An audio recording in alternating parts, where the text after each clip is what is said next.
I'm pointing out, I'm emphasizing once again that these audio lectures are meant to represent a comprehensive picture and idea of how art movements are evolving as we look at them week to week. We are now in our final week in very contemporary times, almost contemporary times, cutting off at the just about at the year 2000. And the audio guides are once again not representative of material on which you are tested or upon which you are asked to write. They are meant to provide an complete picture of what we're studying. As I pointed out, the best way to use the audio lectures, in addition to listening to the audio microphone icon components, is to first study your text and go through the audio lectures with your lecture guide so you can isolate and highlight the images upon which you will be tested. If you choose to just focus on those, that's your choice, that's fine.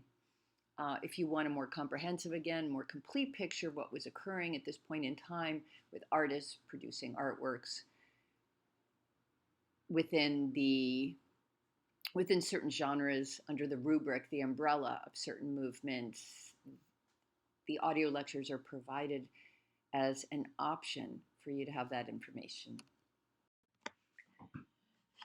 To contextualize, to position where we find ourselves when we arrive in the contemporary era, I'm going to give a little backdrop of history. So, where are we at this time in the 1950s?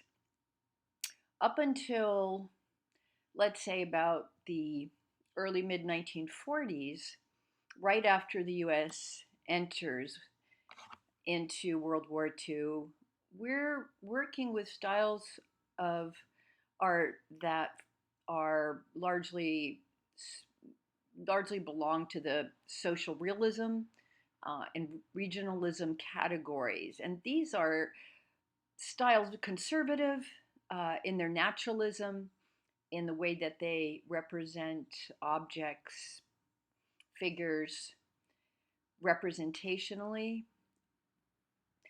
They are, in a way, nationalistic and nostalgic. And this mode of approach is seen by many progressive artists a few years later as insufficient for registering the outrage and desperation that was provoked by World War II, 1939 to 1945. We see this in earlier post-World War I, especially with the German Expressionists. Now we see it in the US, in a war by which the US is largely marked in terms of our development in so many ways. And as I've mentioned before, the influx of immigrants into the US fleeing either the threat of death or just economic depression, recession in Europe in terms of scientific, medical, artistic, man and woman power is really unprecedented, as was unprecedented the role played by technology in World War II, fire bombings in London and in Germany and places like Dresden and in Tokyo, and the introduction of nuclear warfare. So the US didn't have to experience that war fought on its own ground, but it was very unsettling in terms of its citizens being able to imagine themselves in a secure future. Almost immediately after this, that condition, that state is compounded by Russia's, the Soviet Union's war industry ramping up and the advent of the Cold War in the 50s, 60s in the US. So all this foments leads to the creation of the idea of abstract expressionism, which at the time was generically codified as called the New York School. It's informed by attitudes that are conditioned are results of the war, alienation, a loss of faith in old systems and old forms of expression. There's a broad range of varying intellectual and philosophical output, existentialism, Sigmund Freud and Carl Jung, Jungian psychology, Freudian psychology, informed by the precepts that an individual's consciousness alone constitutes a sufficient and adequate framework for moral behavior, for ethical behavior in a society. This was especially profound after the failure of established social institutions, and we saw this very much so after World War I, the way that German artists poked fun at the regimes. And in the US now, in terms of the social institutions that are supposed to protect human life and dignity failing us, we've succumbed to war. And that's how we set about solving um, worldwide issues. Uh, the New York art world was, again, the recipient of the flow in the wake of the war and during it of these immigrating from Europe artists who are fleeing Central Europe during the 1930s. So these artists, along with their native-born American compatriots, are struggling to find a way of expressing not only horror but a sense of helplessness and a way of trying to package their ideas of what may be ahead. And in a way, we can see the abstract expressionists work as a response to the seminal, I think, wonderful philosopher and writer Theodor Adorno, Adorno, his 1945 declaration that this is quite a famous line, quote, "To write poetry after Auschwitz is barbaric," close quote. That's a pretty profound statement. What he's saying is not just like artists are always meant to be cage rattlers and to rock the world as we know it, but that art can never and should never be the same after a war like this. He also said, Adorno, that, quote, "perennial suffering has as much right to expression as the tortured have to scream," close quote. Let's think for a minute about Edvard Munch's The Scream. So these social economic conditions post-war are things that are informing the work, conditions informing the work of American artists as well as their new European counterparts. Europe's cultural centers um, being crippled, being devastated in several places, are crippling the arts institutions there. And the focus of the art world shifts to New York. New York City assumes a new cultural prominence. By the early 20th century, the city is a refuge for, again, all these progressive American artists such as Piet Mondrian, he of Der Style or Der Stil, the primary color grid compositions in painting that we started off class with when I spotted that same composition appropriated for the pattern of a sandal I saw on a banner on Fifth Avenue in New York. So Marcel Duchamp, he who coins the idea of ready-mades and appropriation, Piet Mondrian, many other artists are contributing to New York status because they're making it their home. As not only the financial center of this booming post-war U.S. economy, but making New York the new art world capital of modernism. We have a lot of other things going on at this time. When we jump ahead a little bit later on, in the 1970s, when we're seeing a global, actually, economic recession, um, and the introduction of this idea of the misery index, which was a new economic measure calculating the degree by which unemployment and inflation were lowering American quality of life. In the 1980s, we have a lot of conservatism. Those conservative legislators begin full frontal assaults on this idea of liberalism, of the post 1970s free love in San Francisco, Woodstock, the whole hippie movement of dismantling these concepts of law and order. At this time, we're what? Vietnam War, post Vietnam War in the 1980s. So in the 1980s, we see this desire for this imagined path forward, the desire representing a perhaps never that intact, but an imagined path of civil order and prosperity.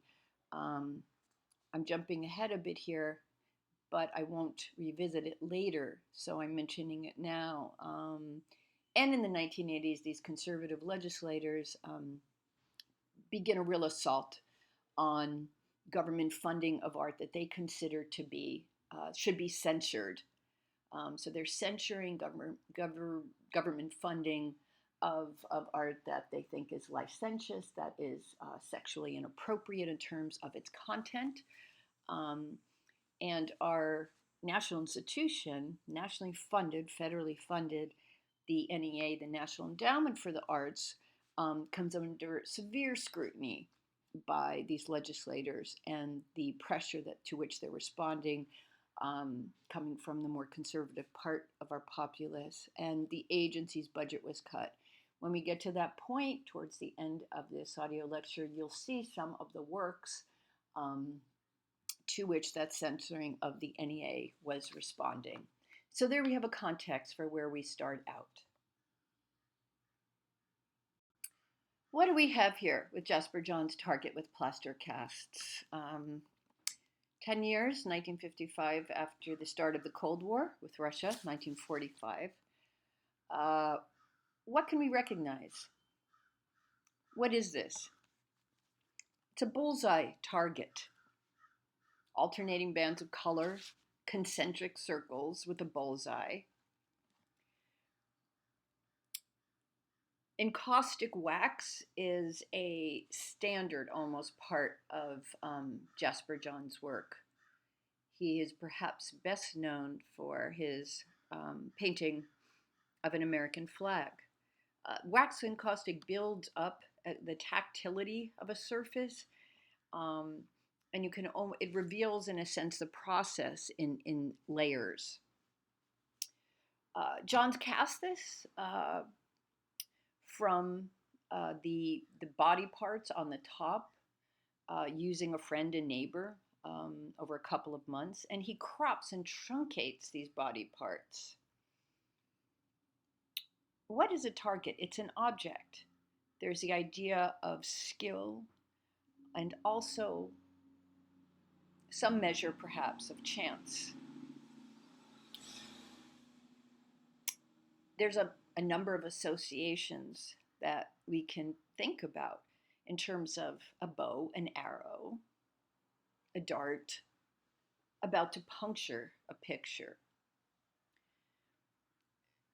Johns worked with highly recognizable objects, again, referencing the American flag. Here, a shooting target.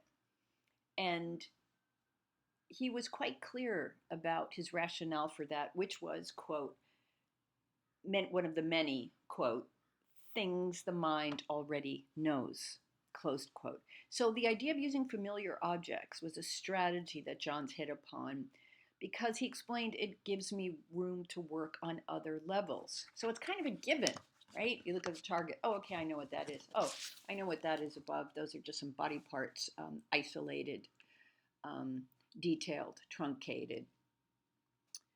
So a target's closely associated what? With the idea of looking. You have to be looking at the target. The same way you have to look at a painting. Same way maybe you have to aim your eye at a painting when you have to aim at a target. There's a non-sequential order to the body parts above. what else is John getting at here? How art is undeniably, inextricably tied to the artist's individual experience, that it's subjective. So Johns is working in a totally new direction um, with the idea of subject, as well as the technique that he's using to represent familiar objects in a way that we've never seen them. You might also think about the way that the body parts cropped above the target are functioning in a way as a banner, as if they are in some strange way their own sort of a flag. Um, Works such as this are meant to draw in you, the viewer, and to ask for and question and open a dialogue box, in essence, for your own reactions, responses, your own participatory involvement in the image. Another thing to note about John's flags and targets during this period is the way in which they exemplify pop art's concern with signs. These are singular, one off, unique, not mass produced objects. Or are they? To paint a target is to make a target. Does that make John's target or John's flag something that is mass produced and commodified? Because it resembles, in terms of the image it consists of, that it uses as its subject, any other target or flag. Again, these are the kinds of ambiguities, the language of ambiguity in which pop art trafficked.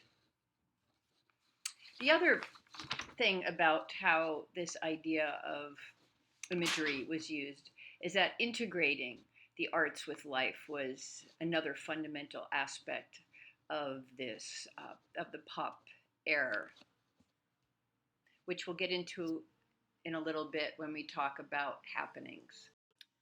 There's actually a lot going on here in this deceptively straightforward depiction of an American flag.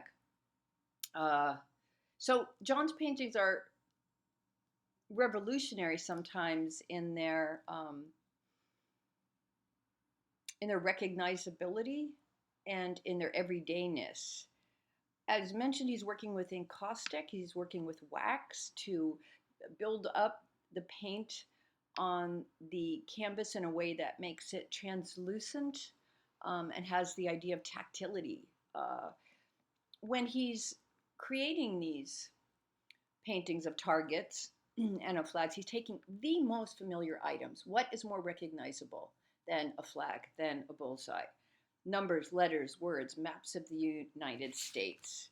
This was his subject matter, and he paints them with such precision and, let's say, neutrality, absolutely no attitude one way or the other, that they're objects, they become objects in and of themselves rather than depictions of objects, rather than, in a way, the idea of objects.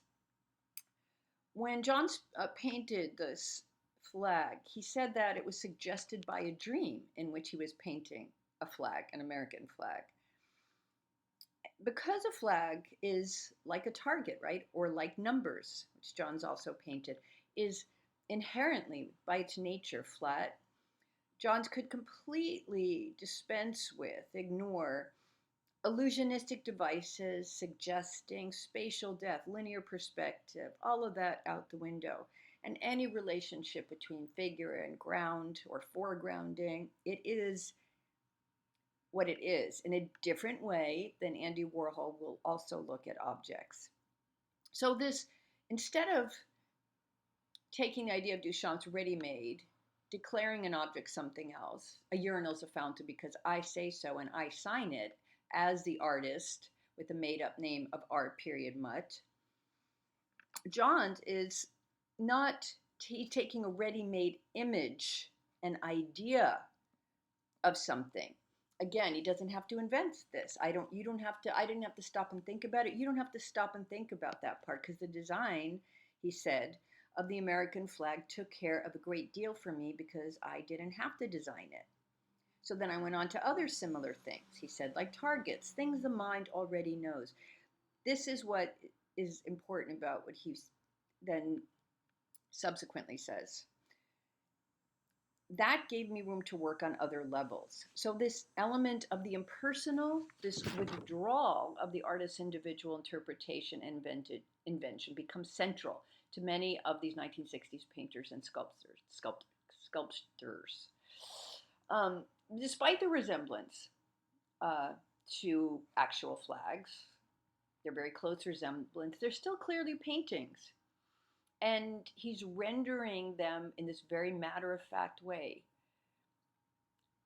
The question I have when I look at them is he introducing the kind of conceptual ambiguity, perceptual questioning ambiguity that Magritte, who we haven't looked at, but you may know this famous painting, plays around with in his painting, the treachery or perfidy of images? This is a title that calls to mind Salvador Dali's The Persistence of Memory, this whole idea of perception. So, in a way, we see John's flags and targets as images that reflect pop art's concern with signs, with signage. Yet, when Johns creates them, they're no longer mass produced objects. When Warhol creates them, they're no longer mass produced objects. They're a way of working with the concept, the idea. The idea becomes central to art during this period more than any other previously in the 70s. Just for a minute, let's return to the idea of the object, to John's target, not the flag. To paint a target is to make a target, right? Not just a depiction, a faithful rendering of the target that resembles any other one. So that sounds very ambiguous, and that's because it is. So even though pop art often seems so straightforward, so patently transparent in what it's showing us, the idea is that there's a lot going on under that surface that bears or begs for a rereading and a revisiting of it. Before we get into, in the next slide, the definitions of the two branches of abstract expressionism, a call out here from a statement made by, or written by, a manifesto written by the three leading color field paintings, one of the two divisions of abstract expressionism of ABEX. If we're going to define color field, one way of thinking about it is that it's an abstract statement made through or in the terms of a unified, amorphous, large color shape. And in addition to Mark Rothko and Helen Frankenthaler, as I mentioned, Barnett Newman, Clifford Still, Adolf Gottlieb, sometimes Robert Motherwell and Ad Reinhardt are lumped in there, are the main proponents. So in that manifesto, 1943, New York Times, they stated, quote, there is no such thing as a good painting about nothing. We assert, well, end quote. And many people looking at their work would say, what? Your work is about nothing but nothing. Okay.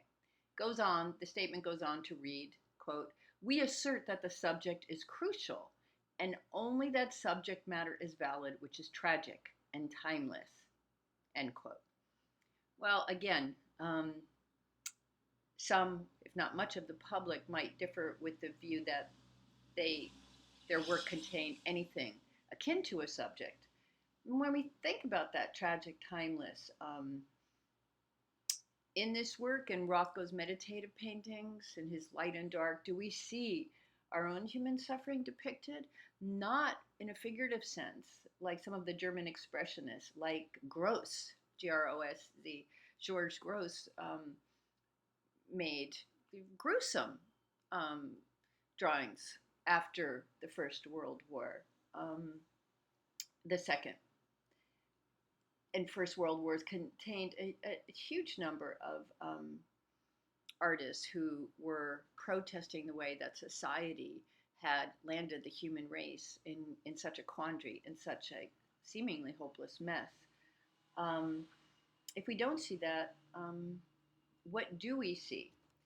So, AbX is not, certainly has nothing in common with social realism. Um, and it wasn't pure geometric expression. So, we will go on to further definitions of it below.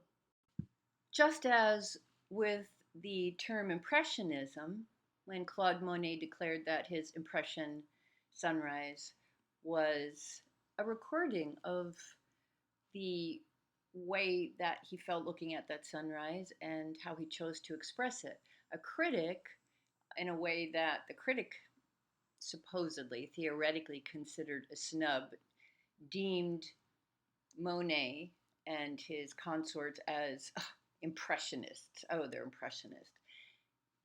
In a similar way, we have a critic, the one of the two, along with Clement Greenberg, Harold Rosenberg, one of the two most eminent art critics of that time, in 1952 coined the phrase action painting. So he bestowed that nomenclature upon a technique that became so closely identified with Jackson Pollock that describes the process by which spontaneous gesture, and if you look at the Jackson Pollock videos, one of them in particular that are part of week eight's agenda, you will hear Pollock talking about the idea of time being not so much meaningless as perennial, as time being timeless.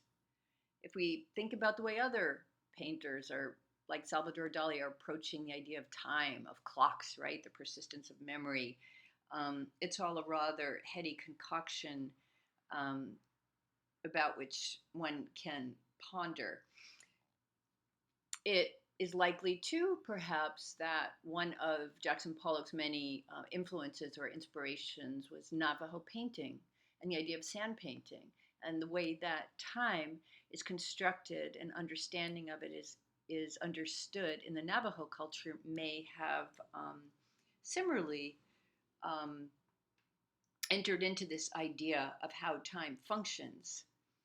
So with action painting, we're looking at the way that the canvas begins to become, to one American painter after another, pretty much starting with Pollock, as an arena, as a performance, as a space of action, rather than as a space in which one reproduces or analyzes or expresses something or expresses an impression of something. What happened on the canvas was not a picture, but it was an event.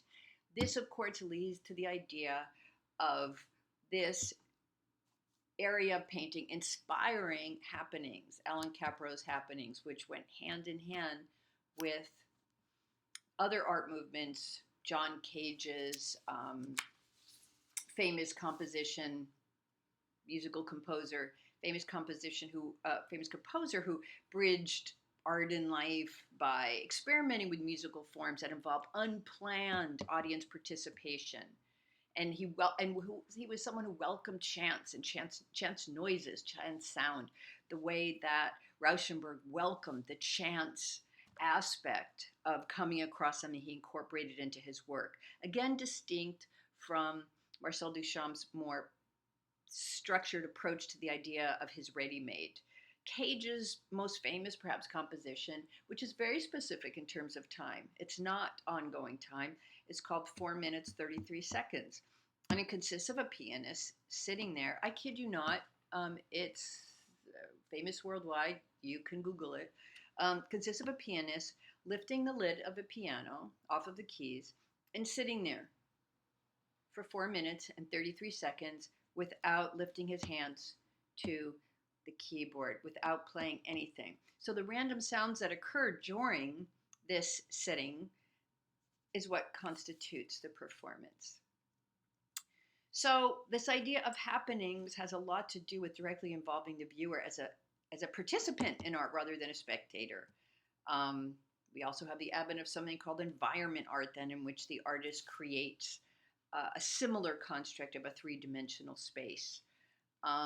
Cultural accessibility is one of the keynotes here of all these movements, common denominators. Something recognizable in everyday life is something out of which art is made. Art is made out of the fabric of everyday life, be it a target, be it a flag, a Brillo pad in Andy Warhol's case, a Coca-Cola can, Campbell's soup cans. So this idea of the everyday construed in an entirely different fashion is part of all this. We get to these radical aspects of performance engagement. I mentioned Yoko Ono when she sits in her underwear in a museum setting, and imagine the trust involved here. Spectators pick up a pair of scissors, of shears, and step up to her and start to cut up the two pieces of clothing she's wearing, her underwear. So there is this aspect of chance and certainly engaging with mortality. Chris Burden, who, mutilates himself, has himself crucifixed, nailed by his hands onto the hood of a Volkswagen, of a little VW Bug. There are many other instances of that. Without going into them in more detail, you get the idea, I think. In the work of Jackson Pollock, the most notable of the action painting branch, of the two branches of ABEX, we see the following influences, as he cited them, as critics have called them out. Ritual Navajo sand painting, African sculpture, prehistoric, Egyptian, Jungian collective unconscious, that place of the home of really ancient myths and archetypes. According to Willem de Kooning, the Dutch painter who was another of those emigres into New York post-World War II, de Kooning, again in the Pollock action painting camp, or that's where he's usually grouped, talking about the radical drip paintings that Pollock began in the late 40s. De Kooning said that it was Pollock who broke the ice, quote unquote. It's to be noted that, well, when we get into pop art, that certainly the ABXers were almost violently offended by the idea of pop art, by its embrace of low culture as opposed to high culture. Difference of aesthetic interpretation at that time, we'll get into a little bit later. Going back to de Kooning. Who was de Kooning? Came from the West. He was a cowboy, not just metaphorically ABEX's cowboy. Came from the American West, was a huge force until his alcoholism led to a fatal car wreck rather early on. That identity as a Westerner was certainly cultivated in terms of his image, not that different maybe from the way Salvador Dali concocted and encouraged and early on cultivated celebritydom before we got to the stage of it that we currently occupy in American culture. Pollock cultivated this idea of himself as a Westerner, as a renegade cowboy. Certainly, it's clear that in his work there is a uniquely American independence and that idea of Western, that very Western idea of self-reliance. But Pollock also embodied this American expression of the misunderstood, alienated, romantic genius. And I wouldn't say that he attained, as some say, a stature of mythic proportions, but by the 1950s, he was certainly an international symbol of the new American painting, and of course, indelibly is an iconic representative of the post World War II AbEx artist. What do we actually see in these drip paintings, as they're often called, that he sometimes poured or splattered onto the canvas? If we study them closely, I think that they can be understood as uh, not grandiose, but large, like the Western Plains. Big statements on the aesthetic and the psychological power of large scale abstract painting. So Pollock is using the scale that we have seen earlier in things like Géricault's Raft of the Medusa and Delacroix's Liberty Leading the People. We're looking at big paintings here. Um, and we see in paintings like his number 1A, 1948, and here in Autumn Rhythm, 1950, an early realization of moving into moving into and early realizations of his very distinctive approach via this drip, quote unquote, method. What does it consist of? It's pretty tactile if we see it up close. What happens when you splatter paint? It congeals, it hardens. It creates an intricate web of oil colors, in Pollock's case, mixed with black enamel and aluminum paint. So he's using different kinds of paint. And through that, he's asserting and yet subverting the viewer's attempt to interpret the image. He's not making it easy. The physical presenting consists of a sequence of overlapping webs, a kind of veil that looks as if sometimes it's obscuring an underlying subject. Thin lines of drip paint are mingling with broader strokes, and sometimes even handprints, we'll see. If he has them, they're often in a quadrant, a corner of the painting. Sometimes different colorations will sort of puncture the color composition at a certain point.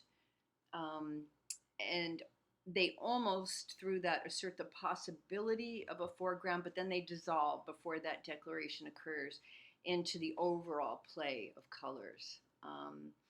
We can trace almost the movements of the artist's arm, very swift, very short, as he sort of dances, as it's widely thought. And in our videos for this week, you can also see Pollock in action, as well as a sort of reenactment, which is a much clearer clip, but is not the same thing as looking at the older, blurrier one, where you can actually see him perform, quote unquote, as he paints.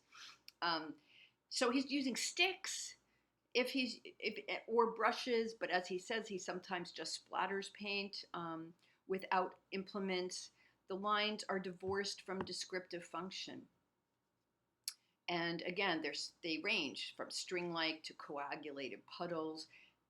And this creates a picture plane that still consists of aspects of, let's say, illusion. They are kind of an athletic exercise. And through Rosenberg's coining of that phrase, action painting, we can think that maybe what he meant was he was describing the fact that the process of painting is just as important as the completed picture. It's important to note that despite this furious movement and motion like a dance, and what looks to be completely haphazard and spontaneous, Pollock's paintings were not completely uncontrolled and intuitive. Certainly intuition and accident, chance in his work and that of other abstract expressionists plays a significant role. This is one of the principal contributions of abstract expressionism in a way, which is locating its inspiration, its lodestar, um, in surrealism, psychic automatism idea that we're listening to the unconscious. Certainly, this is a direct descendant of that aspect of surrealism. We also see not the exact same kind of assemblage or assemblage that we do in Rauschenberg, but there's studio detritus, garbage that Pollock incorporates. Ashes sometimes. There are cigarette butts embedded in his paintings. However, it's important to stress, to note, whether that was deliberate or accidental because of the rapidity of his process. That's not definitively known. But certainly, he's giving form to the unconscious. What does the unconscious contain? If we're getting Freudian, I wouldn't say sublime, but subsumed, buried longing, fear. Um, Pollock's works are also they're informed by certainly skill, just as a dancer possesses skills, just as a jazz musician is calling on their training in order to execute improvisatory uh, compositions on the fly. So this dance that Pollock was doing when he was spinning out these skeins, these loose walls of poured pigment, um, really, if we can say nothing else about him, fundamentally, as with all the artists we're looking at the hallmark ones, changed the concept of the idea of abstract painting. When we talk about Mark Rothko, the best known of the color field painting division of abstract expressionism, sometimes he is given the overriding nomenclature of abstract expressionist. And that might more specifically describe the physicality, the physical description of the paintings he made, um, that in that were subjectless. There was no subject. Color becomes form again in the same way as Cezanne started to enter it. The best way to enter a Rothko painting is to describe it physically in terms of its texture, its color, its composition. What you see are these floating squares or rectangles, symmetrical forms, often blurry at the edges. Rothko is known for having created work where viewers are often seen sitting. I think there must always be benches when there can be in a museum or other gallery setting where his work is displayed. The idea is that one sits there and enters into a meditative relationship with this floating form of color. It's illusionistic in this sense, almost. This quality of squares or rectangles floating that when you look at them long enough seem to be either projecting or falling back. And this has to do with the color temperature. This on Rothko's part was quite intentional. Um, and one of the things that people who like his work appreciate about it is that whether or not this part was his intention, I think it was, you can move into what he described as symbolism. He was quite spiritual, as was Kandinsky and Brancusi and others. That the color becomes a kind of iconography, let's say, on its own. And you move into this content.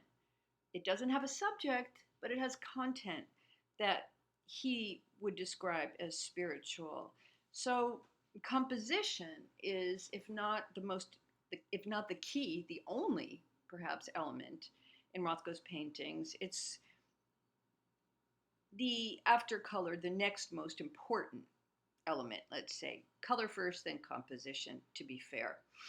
And again, that composition consists of nothing more than a vertical rectangle with horizontal rectangles or squares floating in the middle of the picture plane. These rectangles or squares in their surrounding space are given equal importance, weight, volume as presences. And Rothko paid very close attention to intentional weight was given to the height, the width, the edges, the soft, blurry edges of these softed forms, the way they interrelated the colors, their distance from the sides of the canvas, so that these soft shapes fuse into the surrounding space. The dominance of each shape is dependent on the color, which Rothko blended and layered to create various variations of in terms of the surface texture and luminosity of the canvas. And as opposed to Pollock's splatter paintings, sometimes with a brush, sometimes just throwing, casting, or scattering paint onto the canvas, Rothko worked with rags. He rubbed the wet colors together. Color field paintings are saturated looking, particularly Helen Frankenthaler's, which look like watercolors sometimes. For Rothko, he painted after he rubbed the paint, applied it with rags. He also would paint it with brush strokes that moved upward in order to create some textural variation. In this way, he creates these translucent undercolors of color that seem to, in a sense, be luminous to evoke some sense of interior life. And some art historians claim that this quality of work, I think of one of his other works besides this one, Earth and Green, of being like an illusionistic floating box, is something that art historians claim, some of them, that this makes the work look more like landscapes to our unconscious minds. So the way we're reading the imagery is as a landscape. What are some other examples of this? What are some other examples of something else, which is the primary element of Rothko's paintings, color? What is the significance of the color? If we think of Der Blaue Reiter, the Blue Riders, blue, yellow, red all symbolize something. In Kandinsky's work, color also symbolizes something. The wife, Marjorie Phillips, of one of Rothko's friends, once remembered him saying that in his painting Green and Tangerine on Red, that the striking tangerine tone, quote, of the lower section could symbolize the normal, happier side of living, and in proportion, the dark blue-green rectangular measure above it could stand for the black clouds or worries that always hang over us. And close quote. It seems rather simplistic, but if he said it, it's one way of creating a lexicon, a language with which to read the work. And that statement expresses the opposing emotional states that Rothko's work can evoke, because he does often use colors that contrast. And we can also think about this, again, as we have with Kandinsky, as an approach comparable to that of a composer arranging musical notes. A few additional notes about Rothko. If we're thinking about his work in the context of color theory, two important terms in color theory are intensity of color, which is sometimes called saturation, and the other is hue, H-U-E, hue. When referring to hue, you're literally talking about the name of the color. If we go back again to Earth and Green, which uses actually three colors or hues, the green is very muted, not saturated. The red is so intense, it almost leans into orange. And if we're talking about Earth and Green's, third element, which has an intense ultramarine blue in it, this is a combination of what we can easily understand as warm and cool colors. Cool colors such as blue, blue, green are contrasted with colors that are red or yellow or orange that are fiery or warm. And some of the ways in which our eyes see color is that if we're operating under color theory, cool colors look as if they're receiving or moving towards the background, and warm colors with a little bit more energy in them seem to be projecting. So how you allow your eyes to rest on the painting, if you were taking the time, as I mentioned many viewers do, to sit there and allow yourself to take it in, you might perceive this idea. You might understand this notion of the way a color can be understood to be receding or in the foreground, retreating or moving towards us.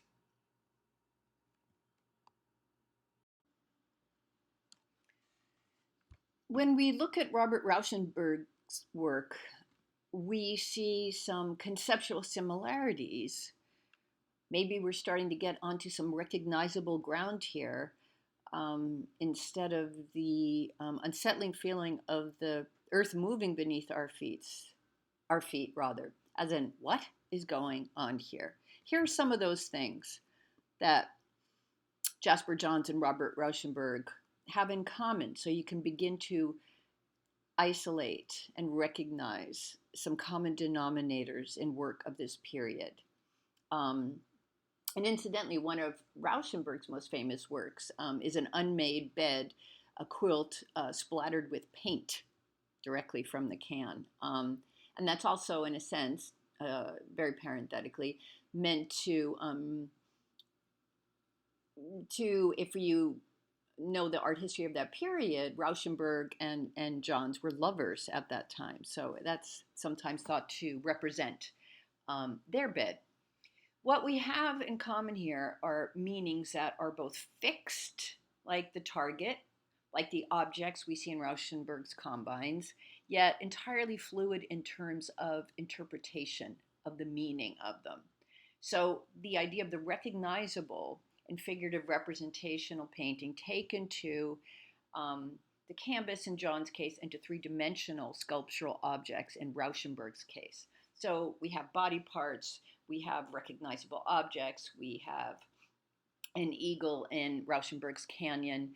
In Monogram, we have his Angora goat. But what are the meaning of these things, and what is the meaning of them, particularly in Rauschenberg's work when they are put together?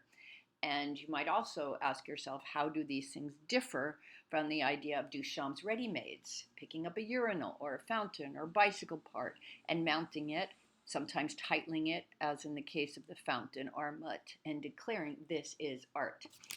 Are these things in this uneasy, unsettling post-war period, are they meant to represent the fact that our lives are uncertain, to reflect that they're fluid, they're changeable? So we have real world, actual everyday images, like the kind Andy Warhol uses in a different sense, in the sense of showing us the commodification of them, that perhaps we are nothing more, quite sadly, than endless objects ourselves of consumerism off the assembly production line.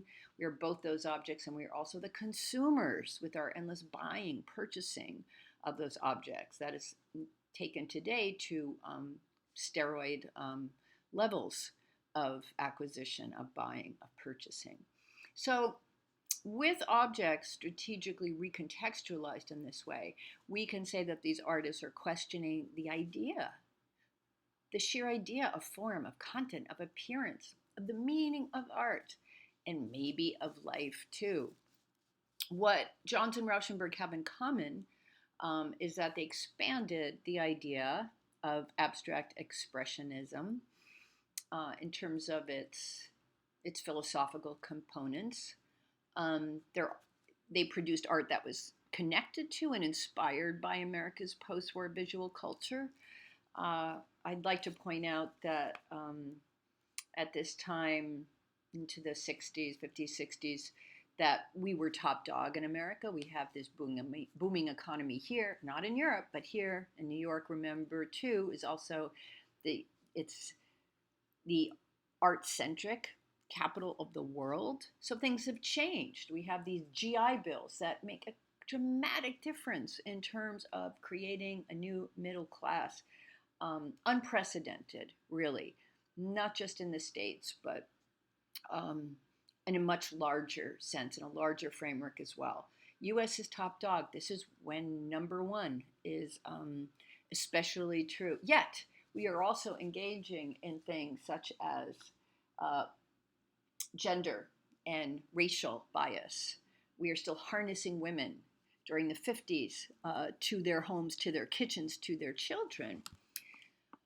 Whole other phenomenon at that point, giving rise to the cultural expression of Stepford wives, that women are home, they're taking Valiums in their 60s and 70s, they're raising their, well, in the 50s and 60s, by the 70s, they start to bust out of that.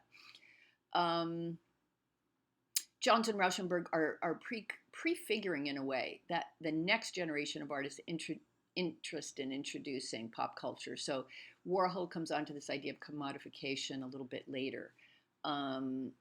They're expanding our understanding of art using traditional materials, but in completely non-traditional ways.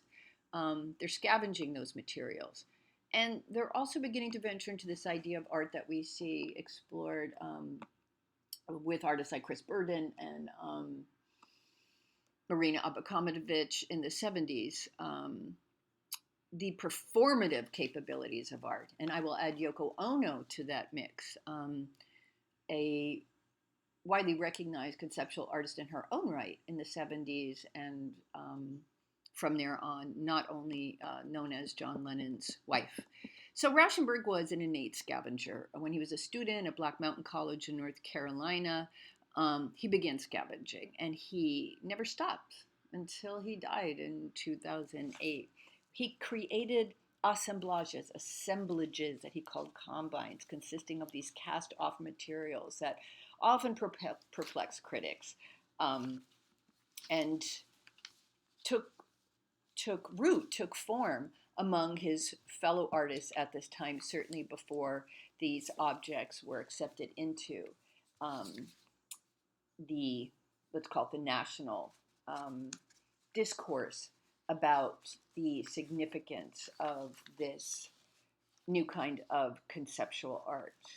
Pre-pop artists, again, pre the idea of commodity art that is so undeniably and irrevocably coined by Andy Warhol, who we will get to later. So we are still in this decade in the 60s where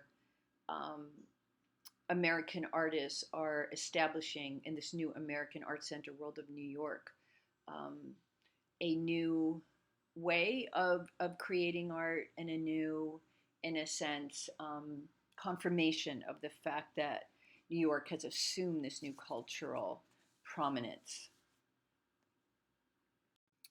Another point about Rauschenberg is how his completely Catholic, inclusive, Catholic, when we're not referring to the church, in uppercase Catholic tastes, let's say, refer to the idea of completely democratic, universal, inclusive, like soup to nuts,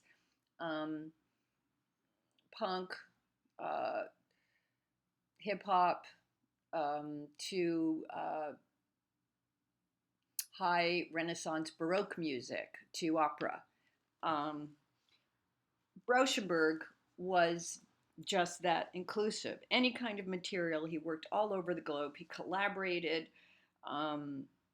with other notable artists of the period in different media, working in different mediums. The composer John Cage, the dancer choreographer Merce Cunningham. So the idea of happenings, as coined by the artist also of this time period, Alan Capro, just sort of scheduling things on chance, spontaneously, that combine music, theater, dance, and in a highly experimental way.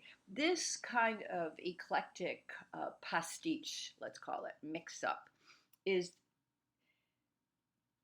very typical of were well represented at that time of the postmodern approach to culture. But it's important here, and Rauschenberg is kind of a poster child for this, as Andy Warhol is for pop art, that it is antithetical to, it radically differs from the purest voice of modernism. So there's a lot going on around the same period from 1950 to 1970, completely rapid changes and often complete changes of direction. When we look at abstract expressionism and its two divisions, we're also looking at two very different modes of artistic expression. Pop art. As mentioned, there are two preeminent critics writing at this time, and they're highly influential in terms of, well, as artists do, artists both making and reflecting the zeitgeist, current culture. These critics are fairly influential to the extent that likely some artists are adapting their philosophies to the development of their own work. I wouldn't say many, but perhaps some. Pop artists, however, and assemblage artists such as Rauschenberg have a completely different take here, in that we find them doing pretty much the opposite. They're rejecting the modernist rubric, the ideas about abstract expressionism that Greenberg is postulating and distributing through his books and journals and other media. They're completely antithetical to the ideas that Greenberg and Rothenberg propound. Pop art is approaching the issue of America's growing political, cultural dominance, deploying an insider's familiarity, let's say a consumer's, an everyday person's familiarity with the visual language of their consumer culture in a way of creating, maybe even sparking, maybe even inciting an ironic tension. So it's appealing to people who are not mere specialists.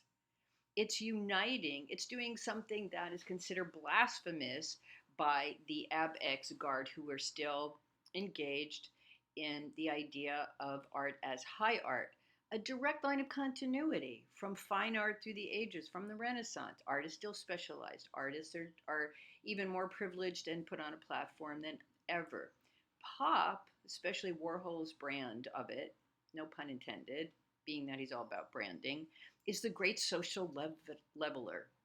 There's a democratization that occurs in the work of pop artists. Their work is, in the way that pop art embraced the frank naturalism and mass media imagery. That's their language, mass media imagery, commercialism. Think about Warhol's rendition of The Last Supper, onto which he's plastered GE, the electronic company's logo, and Dove soap and other things. The sheer blasphemy of that is tantamount in a way to Duchamp's painting a goatee and mustache on Leonardo's Mona Lisa. So by embracing this naturalism of everyday life, the pedestrian, the everyday, and mass media imagery, in work that is frankly despised by the abstract expressionists, pop artists can also be seen, and maybe not so stupid. Maybe these guys are engaged in not just a melding of high and low culture, but maybe they're engaging in a simultaneous critique of that high culture's pretensions, as well as the empty materialism of consumer culture. Something else to note about American pop, there were also European participants in shows that highlighted pop art during this time. And the Europeans, understandably, given the culture they're coming from, are closer to the tradition of Dada and Surrealism in its mocking. Again, if we think about what I call the way that Dada paved the way for punk, and it also paved the way for Surrealism. Americans are very involved at this time in contemporary popular culture and representational commercial images. And it was exactly that the abstract painting proponents decried, that this arrival of commercialism in art was rampant vulgarity. It was nothing more than a punkish attack upon high culture. Two other artists, especially not critics, pop art, especially during the 1960s, had a natural appeal to American artists. It was secondhand. They're living in the midst of the most blatant commercial environment, celebrating industry. America first, then was found in England, even post-industrial revolution there. So once they realized, the American pop artists, the tremendous possibilities of their everyday surroundings as the language they could use as new subject matter, they began to make work that was bolder, that was more forthrightly, like Warhol's, even like Lichtenstein's, aggressive in this embrace of the common. So they're moving away from American painting in general, not just the pop artists. They're moving away from the heroic rhetoric, the grand painterly gestures of abstract expressionism, and they're finding something cartoonish in it. And we'll look at that more closely when we get to Lichtenstein. Here's a statement by Andy Warhol that pretty much sums up the attitude of at least some of the pop artists who were engaged in nose-thumbing at the AbX high art movement that was in simultaneous operation there. Warhol, the great social leveler, let's call him, who was better than anyone at, I think, engaging in a simultaneous critique of the pretensions of high art and the empty materialism of consumer culture. So Andy Warhol said, quote, "The pop artist did images that anybody walking down Broadway could recognize in a split second." Broadway refers to New York City Broadway. So, end stop. Walking down Broadway could recognize in a split second comics, picnic tables, men's trousers, celebrities, shower curtains, refrigerators, Coke bottles, all the great modern things that the abstract expressionist tried so hard not to notice. End quote. Sort of like, so there.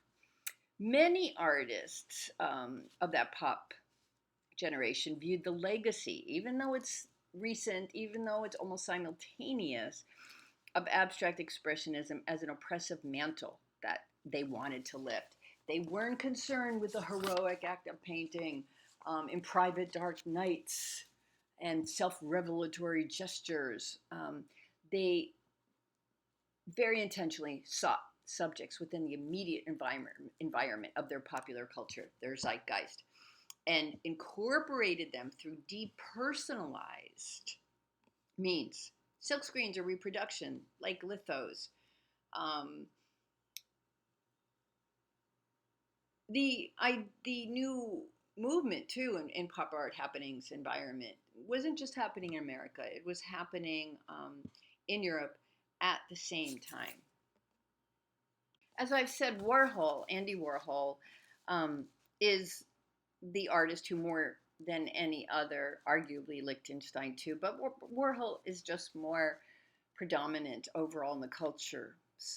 Warhol, more than any other artist, stands for pop in the public imagination, not just through his paintings and his underground movies, but through his personal life, which is very much part of this cresting of celebritydom during that time.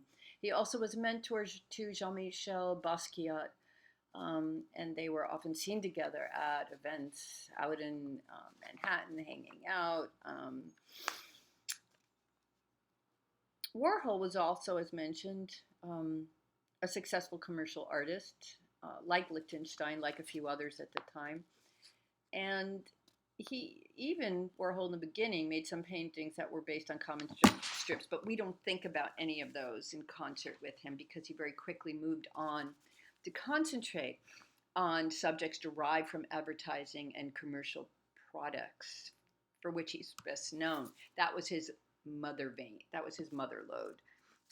Campbell's soup cans, Brillo cartons, Coca-Cola bottles, celebrities, the replication of images of celebrities like Marilyn Monroe.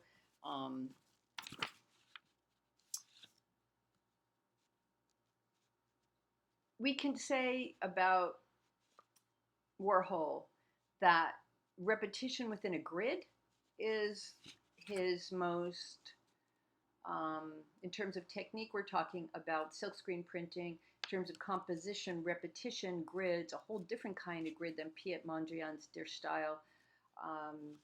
But the idea of replication, and again, it's with its echoes of the production line, and very appropriately, Warhol he called his studio factory. It was called the factory. It was where you wanted to be. Every louche musician and singer and artist and fashion model and actor, actress would be found at one point or another during that time hanging around and partying at the factory. These endless rows of Coca-Cola bottles that are so literally presented as if they're arranged on supermarket shelves or coming off of the assembly line. Again, that's the way that they're first shown in when they debut. That work debuts at a New York gallery. Warhol very correctly, in the canny way that he could, summed up his philosophy of replication by saying, quote, "You can be watching TV and see Coca-Cola." He wrote this in his autobiography. "And you can know that the president drinks Coke, Liz Taylor drinks Coke, and you can just think, you can drink Coke too. A Coke is a Coke, and no amount of money can get you a better Coke than the one the bum on the corner is drinking." So again, was this democratization or was this just spoofing where we had arrived at that point as a culture, and of course where we are today, with even more endless replication ourselves, not just purchasing of it on our phones all day. Warhol also had a storyline for his choice of Campbell's soup cans that were exhibited in New York, but also in Los Angeles when they debuted. He loved to say that he ate Campbell's soup out of a can for lunch every day for 20 years, over and over again. And when he showed the soup cans at the Soup Can Images in Los Angeles, the exact number of those images were determined by the variety of flavors that you could purchase at that time. And the canvases were very monotonously lined up around the gallery on a white shelf, just like other consumer goods. Those were the earliest images and the earliest repetition images. From there, he moved on to, American celebrities and glamorous movie stars. Elvis Presley is also one of his famous subjects, Elizabeth Taylor. And although he appropriated images originally, he often later on would shoot them, would photograph them himself. And then starting in 1962, he began silk screening. And he allowed these layers of silk screen, as we see 2 slides down in Marilyn Monroe. He allowed the silkscreen layers of color to register imperfectly So he's underscoring the idea of the unimportance of perfection, something that high art, with which high art would be more associated, certainly. Rory Lichtenstein may have defined the basic principles of pop art to be more purely a pop artist, that is, more precisely than any American painter. So maybe he rivals Warhol for that throne. Starting in the late 1950s, he took as his most basic subject matter the most banal comic strips or advertisements. The more pedestrian, the better. And it faithfully enlarged them using very limited flat colors based on the ones used in commercial printing and this very hard, precise drawing. Lichtenstein, like Andy Warhol, actually had worked as a commercial painter, and Warhol's a draftsman. So Lichtenstein's imagery, it parodies. Does it celebrate, is my question, or does it just parody familiar images of modern America at that time?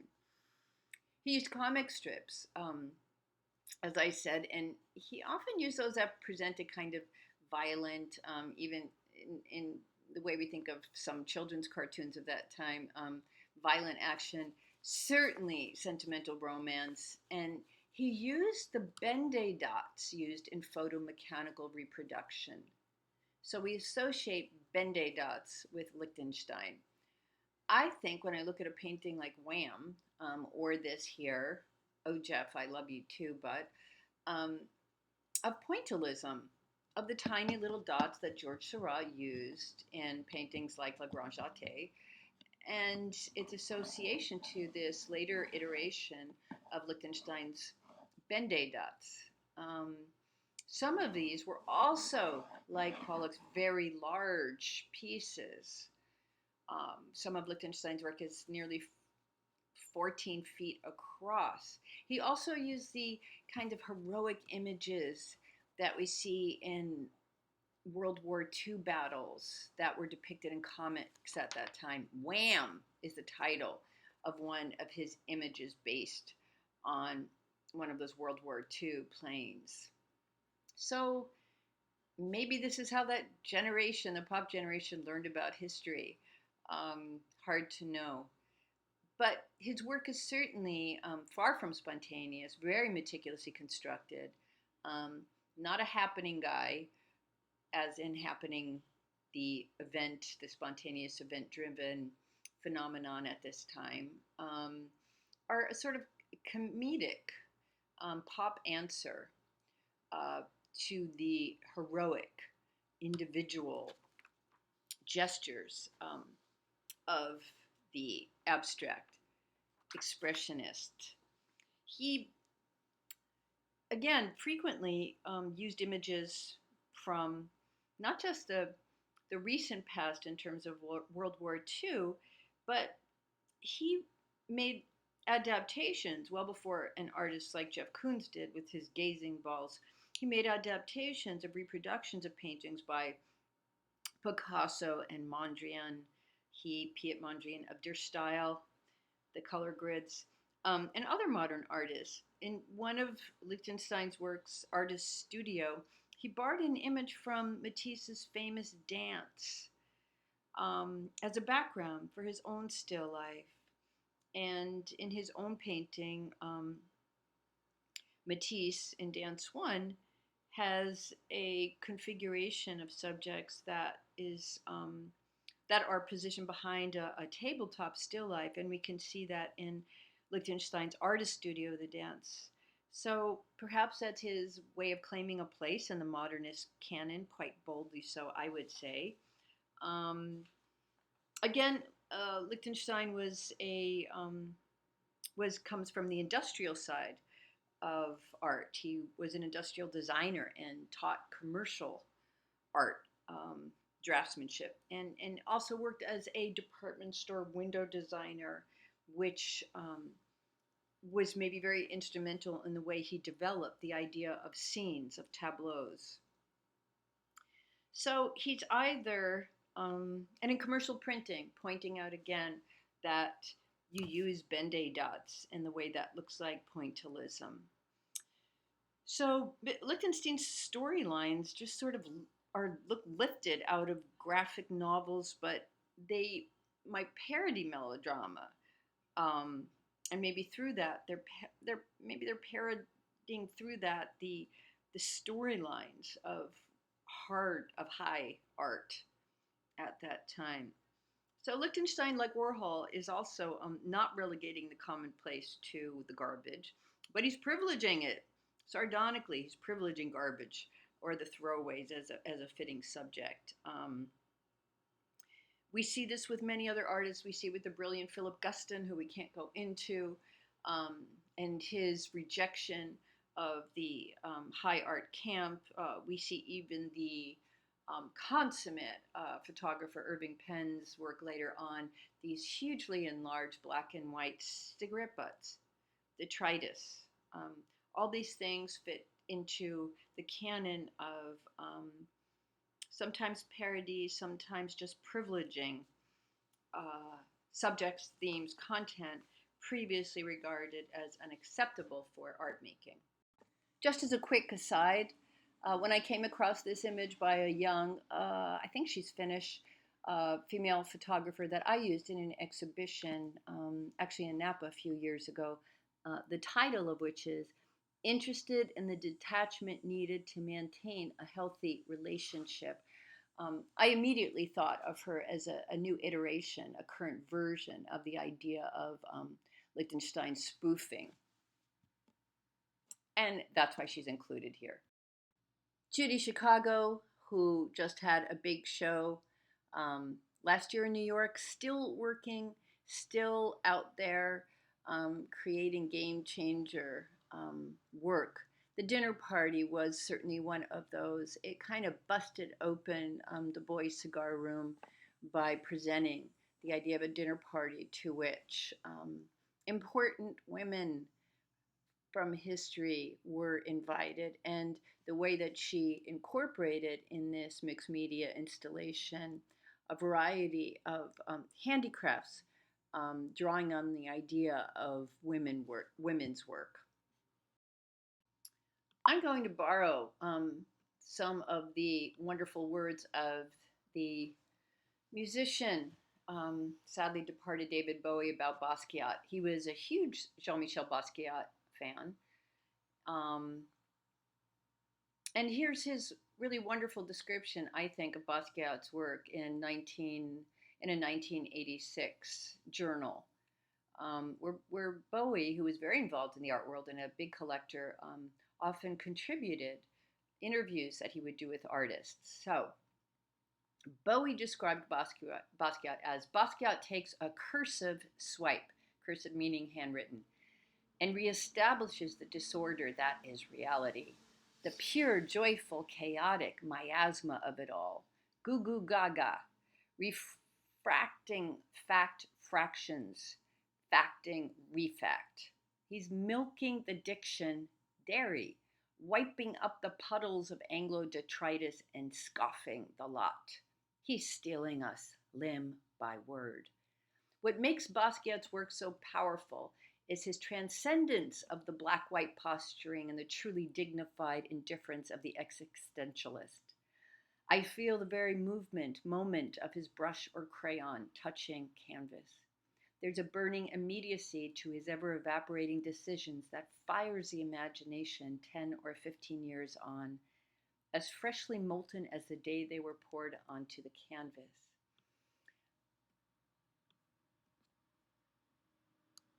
I cannot think of better words than Bowie's to describe the impact that Basquiat has created.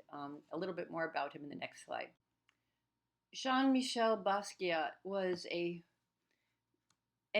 enormously influential and, I think, genius young American artist who died quite young. He's often spoken of as an African American artist, which is not quite accurate in that his direct lineage from his parents is Haitian and Puerto Rican. He first became well known in the streets of New York through this code name, kind of like Banksy, of Samo in Basquiat's case, Samo. Um, and he was part of a twosome, and he rapidly moved into working on his own. Um, a twosome graffiti team who wrote, had these wonderfully epigrammatic sayings that he would post on the streets of New York and the Lower East Side of Manhattan during the late 1970s.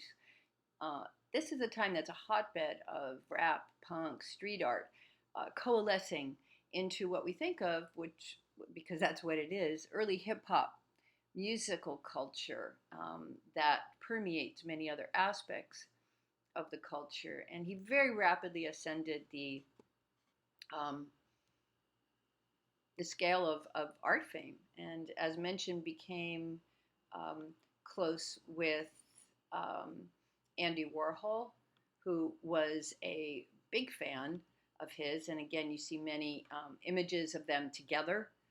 Um, he was a graffiti artist first, and we see that this idea of what we might call suggestive dichotomies, that being wealth versus poverty, integration, racially versus segregation, inner versus outer experience. And he appropriated poetry, drawing, painting, again, also this graffiti art, in his marrying of text and image, of abstraction and figuration, of historical information mixed with contemporary iconic images and contemporary critiques. So social commentary is a hallmark of Jean-Michel Basquiat's paintings, and is a way that he identified his experiences in the power structures in the Black community of his time, um, and the racism that he dealt with during that time. His paintings go for lots at auction today, um, and he continues to inspire young artists and has inspired many in the hip hop community, um, such as Jay-Z and uh, and many others. Kara Walker's tableau, which is a way of telling stories visually through scenes, upends the racial narratives and history of our country, employing historical facts, actual slave narratives, and working with a medium, black cut paper silhouettes, as they're most commonly called, also called shadow portraits, that have a long history, dating, as an aside, dating back to the 16th century. It was popular in the US for a while in the 17th century, but we think of cut paper silhouettes most frequently as a phenomenon that was very popular in France in the 18th century. So, what Walker has done, working in a representational, figurative, definitively non abstract way, is to use this traditional medium, historical medium really, as a way to take on and challenge themes such as power, repression, the history of race in this country, and sexuality. Her work becomes even more relevant, although she has only been practicing for a few decades, as America continues to confront racial and gender tensions. Walker burst on the scene in 1994.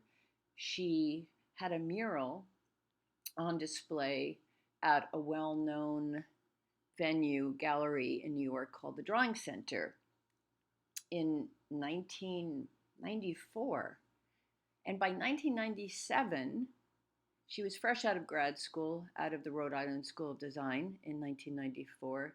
And by 1997, She was featured in a show at the Whitney Museum, very prominent museum in New York. That same year, 1997, she was 27 years old. She was the second youngest recipient of a very prestigious award called the MacArthur